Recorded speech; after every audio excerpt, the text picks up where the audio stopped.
बच्चों, अब तक आप लोगों ने मेरे संग की औरतें पाठ में जो कुछ भी पढ़ा उसमें हम लोगों ने देखा कि लेखिका के साथ उनके आसपास में जितनी भी स्त्रियां हैं सब अपने अपने व्यक्तित्व को लिए हुए हैं। जैसे उनकी माँ के विषय में कहा है कि उन्होंने परंपरागत जो एक लीक चली आ रही है कि स्त्रियों को अपना घर बार संभालना चाहिए, बच्चों को देखना चाहिए, उससे हटकर उन्होंने काम किया। वैसे ही उनकी दादी के विषय में कहा है कि लोग मन्नत में पुत्र की कामना करते हैं, उन्होंने पुत्री की कामना की थी, अपनी बहू के लिए पुत्री की कामना की थी। और नानी भी उनकी जो थी वो भी परंपरा से हटकर उन्होंने, जैसे कि आप जानते हैं, हमने पिछले वीडियो में देखा है कि उनके पिताजी बाहर से पढ़कर आए थे, लेकिन उन्होंने अपनी बेटी की शादी के लिए, अर्थात नानी, लेखिका की नानी ने अपनी बेटी की शादी के लिए एक स्वतंत्रता सेनानी को चुनने का फैसला किया कि वो अपनी बेटी की शादी स्वतंत्रता सेनानी से करेंगी। इसी प्रकार उन्होंने बताया है कि उनकी एक दादी की मन्नत मांगने की वजह से एक पर एक उनकी 4 और बहनें हो गई, अर्थात लेखिका को मिलाकर वे 5 बहनें थीं और 5 में से 3 बहनें लेखन कार्य में लग गईं। लेखिका बताती हैं कि परिवार की परंपरा के अनुसार उन्होंने अंग्रेजी का लेखन न करके हिंदी में लेखन कार्य किया। परिवार में सब अंग्रेजी पढ़े लिखे लोग थे, लेकिन सबके होने के बावजूद भी उनके जीवन में किसी की दखल अंदाजी नहीं थी। वे स्वतंत्र थे, कोई किसी के जीवन में दखल नहीं देता था। इस कारण कौन क्या कर रहा है किसी को मतलब नहीं रहता था। तो लेखिका और उनकी और 2 बहनें लेखन कार्य में आ गईं और हिंदी में लेखन कार्य करने लगी। उसके बाद उनका जो भाई था, छोटा भाई, वो भी लेखन कार्य में आया, लेकिन उन्होंने अंग्रेजी में लिखना शुरू किया। इस प्रकार लेखिका ने अपने आसपास की महिलाओं के विषय में बताया है। लेखिका बताती हैं कि इस प्रकार हम 3 बहनें और चौथा मेरा भाई, चारों मिलकर लिखा करते थे और पूरा खानदान, पूरे घर के लोग, जहाँ ननिहाल दादी के घर में सब लोग पढ़ा करते थे। सिर्फ लेखिका के ससुराल में उनकी पुस्तकों को कोई नहीं पढ़ता था। पहले तो उन्हें बहुत बुरा लगता था, लेकिन बाद में यह बात उन्हें समझ आई कि अच्छा ही है कि लोग नहीं पढ़ते हैं, नहीं तो बाहर के लोगों की भी आलोचना सुननी पड़ती है और घर में भी आलोचना सुननी पड़ेगी। इसलिए लेखिका कहती हैं कि यह अच्छी बात थी कि लोग घर में, उनके ससुराल में उन्हें नहीं पढ़ा जाता था। लेखिका आगे कहती हैं कि खैर मैं अपनी नहीं, उन अदेवियों की बात कहना चाहती हूँ जो परदादी की मन्नत के नतीजतन धरती पर आई और लेखक नहीं बनी। जो बनी उन्हें सांस लेने की ज़रूरत कुछ ज़्यादा हो, समझ में आता है। जैसा मेरे पिताजी ने एक बार मंजुला से कहा था, कोई दम नहीं घुटता, सांस लेने की ज़रूरत ही ज़्यादा है। पर यहाँ तो हम शेर तो गैर लेखिका बहने सवा शेर। चौथे नंबर वाली रेनू का आलम यह था कि गर्मी की दोपहरी में स्कूल से वापसी पर जब गाड़ी उसे और उससे छोटी बहन अचला को बस अड्डे से लेने जाती तो रेनू उसमें बैठने से इनकार कर देती।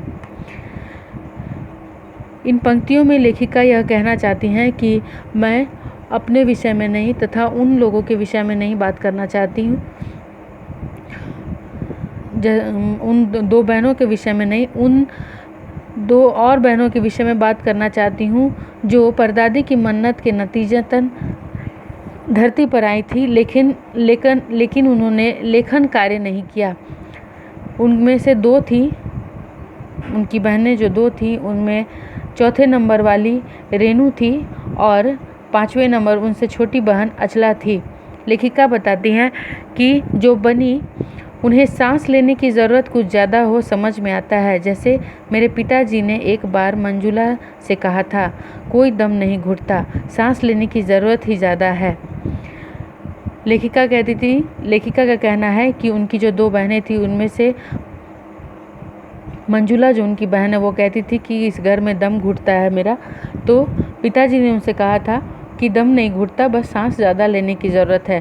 तो ये जो बहनें थी उनकी, चौथी नंबर वाली और 5वीं नंबर वाली बहनें, वो बस अड्डे पर खड़ी थी। तो रेनू उसमें बैठने से, जो रेनू बहन थी उनकी चौथी नंबर वाली, वो गाड़ी में बैठने से इनकार कर देती है।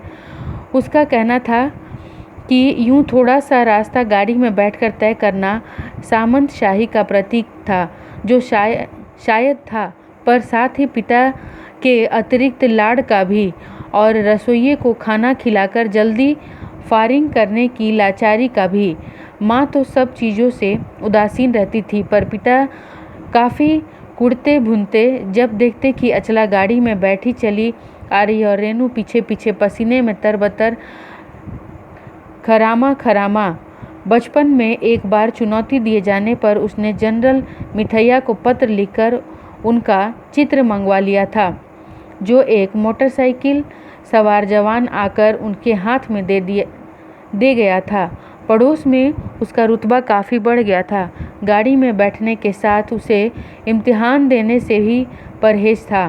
स्कूल तो जैसे तैसे पास कर लिया, पर जब बीए का इम्तिहान देने की बारी आई तो वह अड़ गई। पहले मुझे समझाओ कि बीए करना क्यों ज़रूरी है, तब मैं इम्तिहान दूंगी। अगर मुझे यकीन आ जाएगा कि हाँ कोई फ़ायदा है, वरना नहीं। हमने तरह तरह के तर्क दिए। माँ ने कहा, पिताजी से पूछो। लेखिका यहाँ बताती हैं कि उनके घर में सिर्फ लेखिका की नानी दादी ही सिर्फ लीक से हटकर काम करने वाली महिलाएं नहीं थी। लेखिका की 2 बहनें भी थीं। उनमें से एक बहन के विषय में उन्होंने बताया है, रेनू के विषय में बताया है कि वो भी बहुत ही अलग तरह की लड़की थी। वो अपने पिताजी के ऐशो आराम और उनके पैसे के रुतबे को नकारती थी, इसीलिए विद्यालय काफ़ी नज़दीक था तो वहाँ से गाड़ी में बैठकर नहीं आना चाहती थी। उसका कहना था कि यह सामंत शाही का प्रतीक है, अर्थात आप पैसे वाले हैं इसलिए यह रुतबे दिखा रहे हैं, और ये मुझे उन्हें गवारा नहीं था।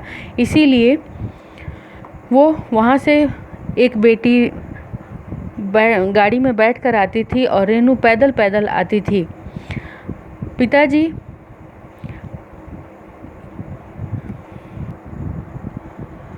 लेखिका के पिताजी इसलिए भी जल्दी जल्दी किया करते थे ताकि जो रसोइया है वह सबको खाना वाना खिलाकर और चला जाए, इसलिए वो चाहते थे कि लड़कियां जल्दी घर आ जाएं। लेकिन रेनू जो है वो घर नहीं आती थी गाड़ी में बैठकर, वो पैदल पैदल चल कर आती थी।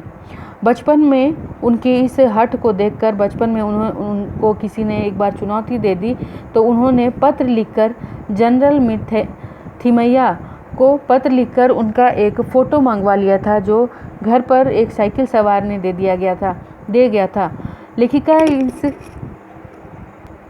लेखिका अपने बहन के विषय में इसलिए बता रही हैं क्योंकि वो इन पंक्तियों के माध्यम से बताना चाहती हैं कि उनकी बहन कितनी अड़ियल थी। सिर्फ उनकी दादी पर नानी ये लोग ही अलग नहीं थे। इन लोगों का ही लीक से हटकर चलने का मन नहीं था, इन लोगों का ही सोचना लीक से हटकर नहीं था, बल्कि उनके घर में और भी लोग थे जो लीक से हटकर चलना चाहते थे। लेखिका की जो बहन थी रेनू, उन्हें पढ़ाई में भी इतना मन नहीं लगता था। जैसे तैसे उन्होंने इम्तिहान दिया। लेखिका की बहन एग्ज़ाम नहीं देना चाहती थी, परीक्षा में नहीं बैठना चाहती थी। उन्होंने जैसे तैसे करके